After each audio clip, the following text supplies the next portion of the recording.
Olá, meus amores, boa tarde. Tudo bem com vocês? Espero que sim. Estamos aqui para mais uma aula.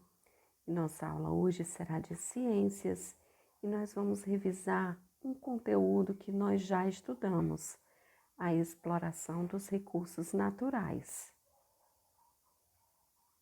Façam a agenda 22/7/2020, disciplina Ciências. Conteúdo: revisão, exploração dos recursos naturais. Nossa atividade de hoje será no caderno. A exploração dos recursos naturais. Para sobreviver, o ser humano sempre precisou dos recursos da natureza. Que recursos são esses? O solo, a água, o ar, vegetais, minerais e outros animais. Mas também o ser humano ocupa um lugar especial na teia da vida. Ele descobre, ele inventa, ele recria o mundo, mas também pode destruí-lo a si mesmo, já que é parte integrante da natureza. Muito tempo atrás, os seres humanos pré-históricos se limitavam a retirar da natureza aquilo de que necessitavam. Eles tinham algo que necessitavam à sua volta, mas eles se limitavam a isso, a tirar da natureza o que eles estavam precisando naquele momento. Todas as atividades eram feitas de forma artesanal, ou seja, manualmente. O ritmo de exploração desses recursos era muito lento.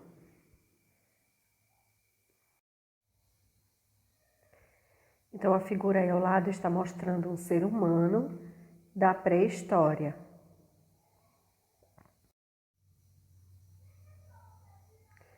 Com o passar dos séculos, a humanidade foi se desenvolvendo, aprendendo a cultivar a terra, a domesticar os animais e a construir instrumentos e máquinas cada vez mais sofisticados para melhorar o aproveitamento dos recursos naturais. Por exemplo, a tia vai dar um exemplo aqui bem prático. No caso dos agricultores, antigamente eles tinham muito trabalho para preparar a terra, arar o solo, fazer a plantação.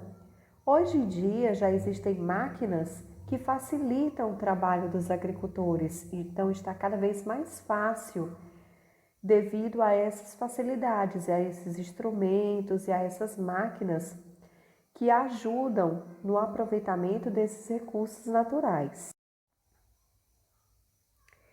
Para o transporte de cargas, atualmente, alguns estados brasileiros apresentam leis proibindo essa prática.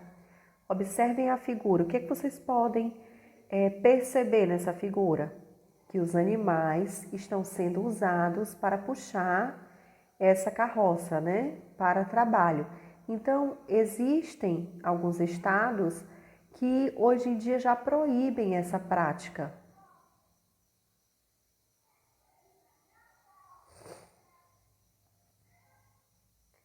Entre os séculos 17 e 19, aos poucos as máquinas passaram a substituir mão de obra artesanal pela produção industrial.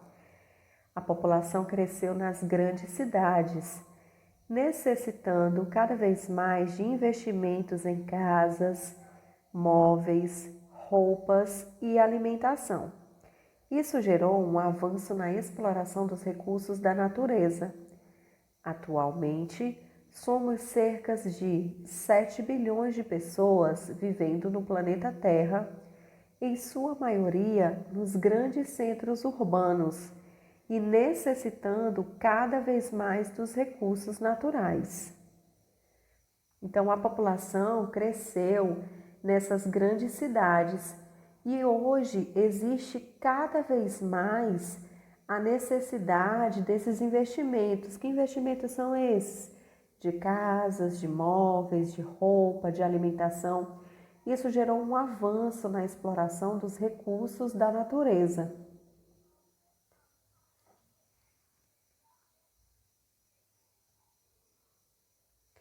Nos slides a seguir, conheceremos alguns dos recursos naturais mais utilizados e explorados pelos seres humanos. Vamos ver quais são eles. Máquinas agrícolas sofisticadas, as máquinas que a tia falou, né, que ajudam na agricultura, ajudam aos agricultores. Carvão mineral e petróleo. Essas são duas das principais fontes de energias usadas pelo ser humano. Elas são provenientes de combustíveis fósseis e usadas para produzir combustível fóssil. Toda matéria-prima formada pela decomposição de restos de seres vivos ao calor em casas, indústrias e também para mover os automóveis.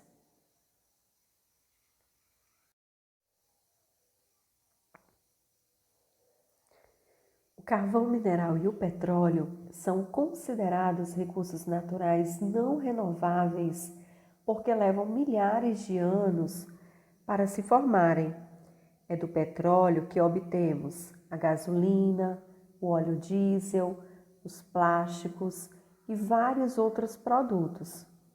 Um grande problema do uso dessas fontes de energia é que elas poluem o meio ambiente.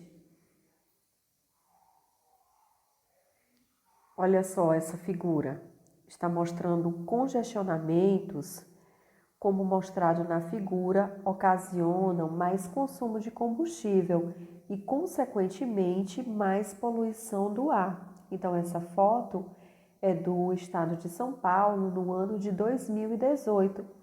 Então, quanto mais carros estiverem na rua, mais congestionamentos acontecendo, mais poluição para o meio ambiente, para o ar.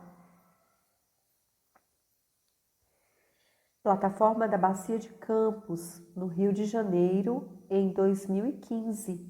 Esse tipo de plataforma é usado para a perfuração de poços na produção do petróleo. Madeira. É utilizada nas construções, na fabricação de móveis e também como combustível. O desmatamento ilegal é uma ameaça às florestas tropicais. Algumas medidas têm sido tomadas para a exploração do modo sustentável. Então, a utilização, turminha, dessas madeiras, do desmatamento, é ilegal e ameaça as florestas. Exploração sustentável com a regeneração da floresta, em Paragominas, em 2015. A água. Indispensável para a vida, a água é também utilizada para produzir energia elétrica. É um elemento renovável, pois o ciclo da água é permanente na Terra, porém é esgotável, pois se não for usada de forma consciente, pode acabar. Nós vimos até em outra aula, né, a porcentagem da água potável, da água que não serve para a gente, da água salgada. Então, por isso que tem que haver a conscientização de cada um de nós, porque se ela não for usada de forma consciente, nós poderemos ficar sem ela.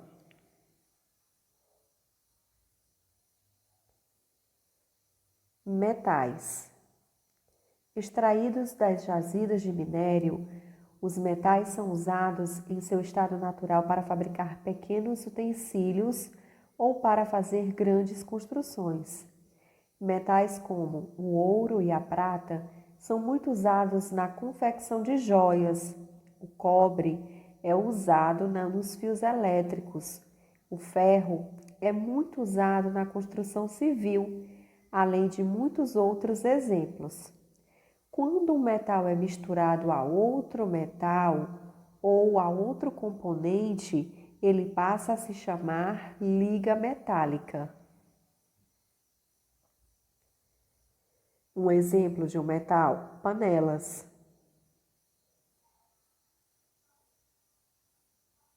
Pedras, areia e argila. Além da madeira e dos metais, as pedras, a areia e a argila, que é o barro, são exemplos de recursos naturais muito usados na construção civil. São também utilizadas a argila e a areia, com as quais se fazem os tijolos. Então, todo esse material é usado nas construções civis, nas construções de casas, de prédios.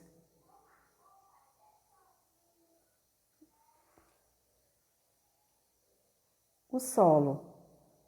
O solo é um recurso natural imprescindível para o cultivo de produtos agrícolas e a criação de animais. Porém, o uso contínuo do solo na agricultura, sem os devidos cuidados, pode provocar alterações e danos a ele.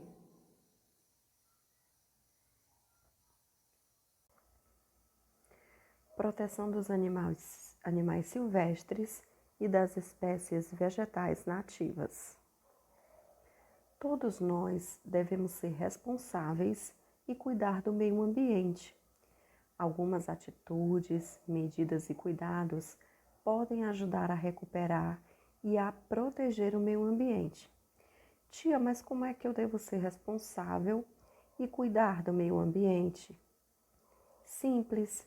Algumas atitudes que nós podemos tomar, nós podemos estar protegendo o meio ambiente. Por exemplo, não jogando lixo na rua, não jogando papelzinho do bombom, do chiclete na rua.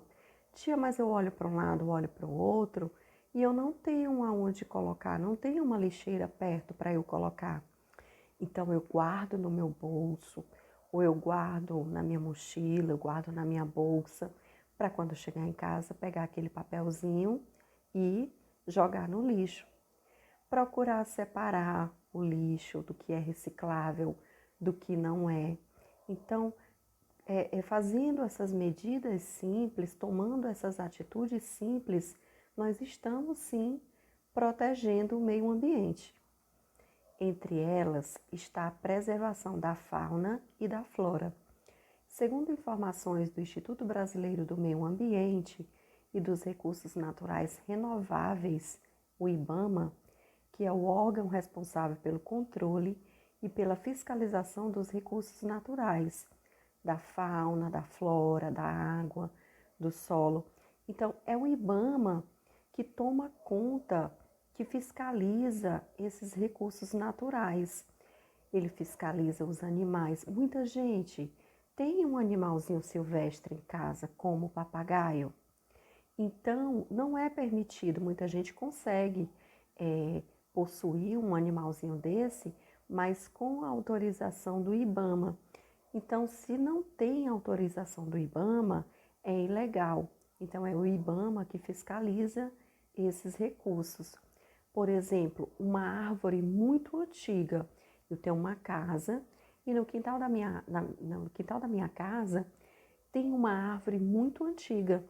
Embora eu seja dona da minha casa, eu tenho que pedir autorização ao IBAMA para retirar aquela árvore. Se o IBAMA autorizar, então eu consigo fazer essa retirada.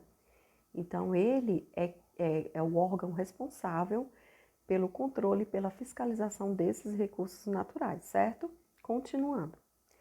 Muitas espécies animais e vegetais já foram extintas ou correm risco de extinção. Alguns exemplos são o mico-leão-dourado, a arara azul, o lobo-guará, a palmeira jiçara, entre muitos outros. Observem as imagens. Essa primeira imagem é um mico-leão-dourado e essa outra é uma arara azul. Então, ambos eles correm o risco de extinção.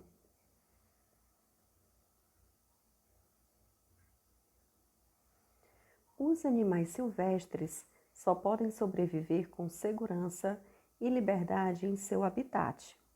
O desmatamento é um dos grandes fatores que tem contribuído para a extinção de vários animais, como a do mico-leão-dourado, na Mata Atlântica, destruir os ambientes naturais e caçar os animais silvestres, seja para prendê-los em jaulas, seja para vendê-los, seja para matá-los, pode levá-los à extinção, e isso é considerado um crime federal.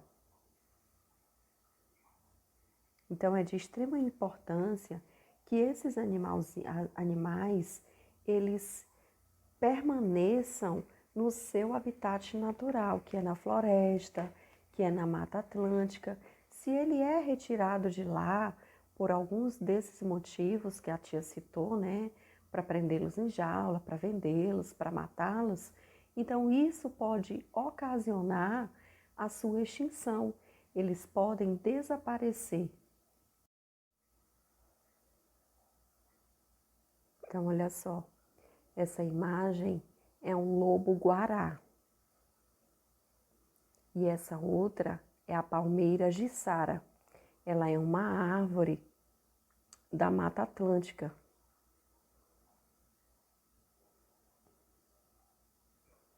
Dizemos que uma espécie está extinta quando os animais ou vegetais pertencentes a ela não são mais encontrados no ambiente natural. Muitas foram extintas ou estão correndo risco porque foram caçadas ou retiradas do ambiente desordenadamente ou tiveram seu habitat destruído. Agora vamos ver um pouquinho dos cuidados com a água dos rios e dos mares.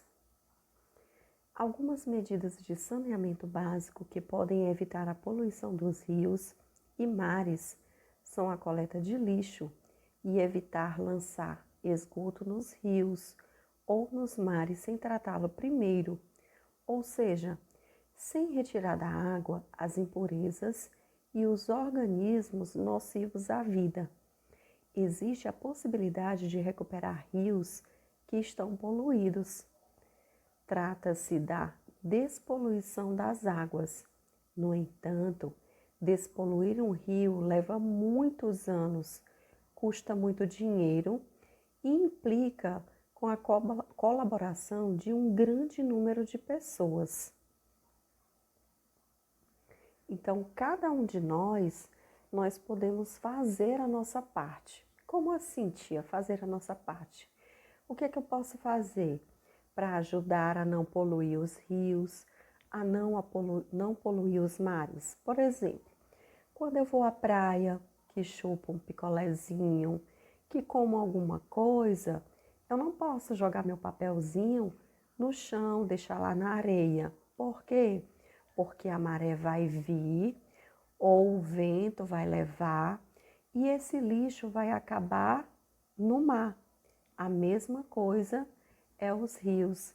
Se eu jogo meu lixo no chão, se eu jogo o papelzinho do bombonzinho que eu chupei no chão, o palitinho do sorvete, o papelzinho do picolé, então aquele papelzinho, quando vier as chuvas, vai gerar muitos problemas e esse lixo certamente vai acabar nos rios, nos mares, poluindo. Então, fazendo essas medidas simples, essas pequenas coisas que não nos custa nada, nós estamos ajudando a não poluir esses rios, esses mares.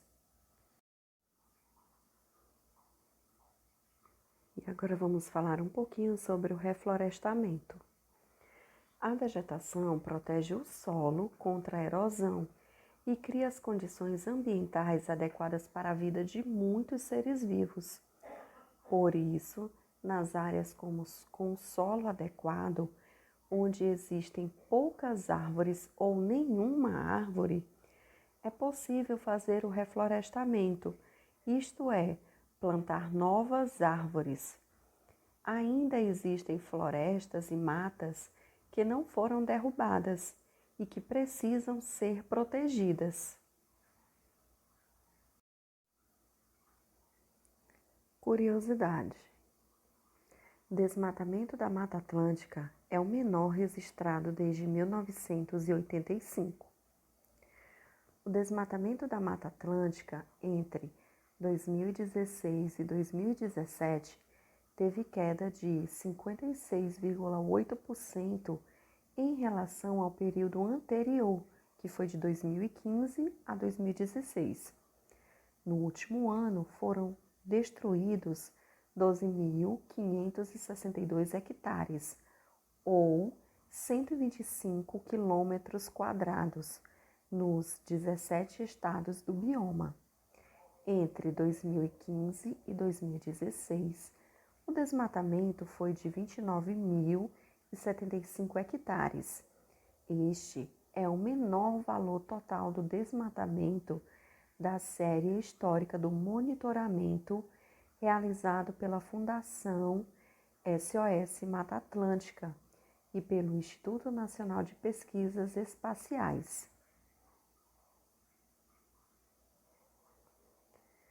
Todo lixo jogado na rua vai para os mares. Mesmo que você esteja longe da praia ou de um rio, tudo que se joga fora do lugar correto sempre vai para a água. Papelzinho de bala, sacola plástica, bituca de cigarro e esses outros objetos, quando jogados na rua, além de sujá-la, acabam nas galerias de água, carregados pelo vento ou pela chuva, e terminam em rios, lagos e mares. A contaminação da água e a morte de peixes prejudicam quem depende deles para viver, já que a atividade pesqueira no Brasil gera 3,1 milhões de empregos diretos e indiretos, dos quais 1 milhão de pescadores.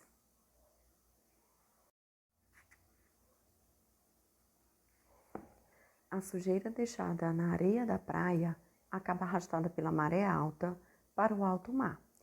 Parte dela permanece na água e outra parte volta poluindo os mangues e a praia novamente.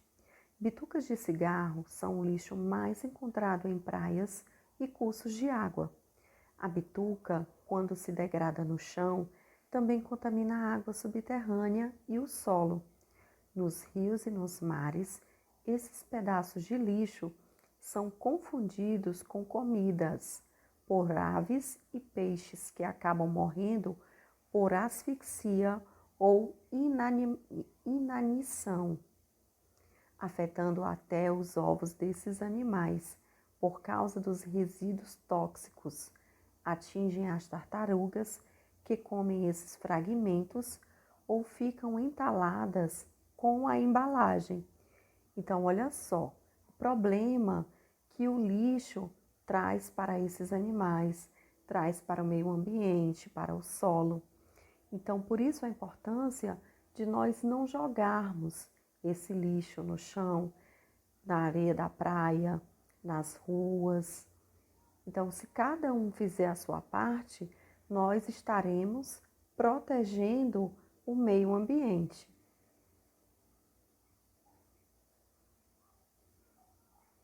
Jamais jogue lixo na rua, na praia ou em qualquer outro local que não seja a lata do lixo.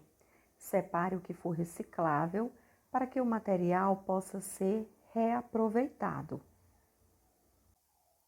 E agora vamos praticar atividade no caderno. Vocês vão pesquisar nas páginas 79 a 86. Primeira questão. Para sobreviver, o ser humano sempre precisou dos recursos da natureza. Escreva quais são esses recursos. 2.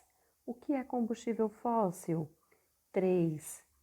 Para que a madeira é utilizada? 4. Como se chama um metal que é misturado a outro metal ou outro componente? 5. O que é solo? 6. Que fator tem contribuído para a extinção de vários animais? Pause o vídeo, resolva as questões, depois pode dar o play e vamos fazer a correção. Primeira questão. Para sobreviver, o ser humano sempre precisou dos recursos da natureza. Escreva quais são esses recursos: o solo, a água, ar, vegetais, minerais e outros animais. 2. O que é combustível fóssil? É toda matéria-prima formada pela decomposição de restos de seres vivos ao longo de milhões de anos. 3. Para que a madeira é utilizada? É utilizada nas construções, na fabricação de móveis e também como combustível. 4. Como se chama um metal que é misturado a outro metal ou outro componente? Liga metálica. 5. O que é solo? É um recurso natural imprescindível para o cultivo de produtos agrícolas e a criação de animais. 6. Que fator tem contribuído para a extinção de vários animais? O desmatamento. Espero que vocês tenham feito a correção direitinho, tá? Coloquem no caderninho de vocês corrigido. Nossa aula chegou ao final. Eu espero que vocês tenham gostado. E mais uma vez, muito obrigada pela atenção de vocês e até a próxima aula.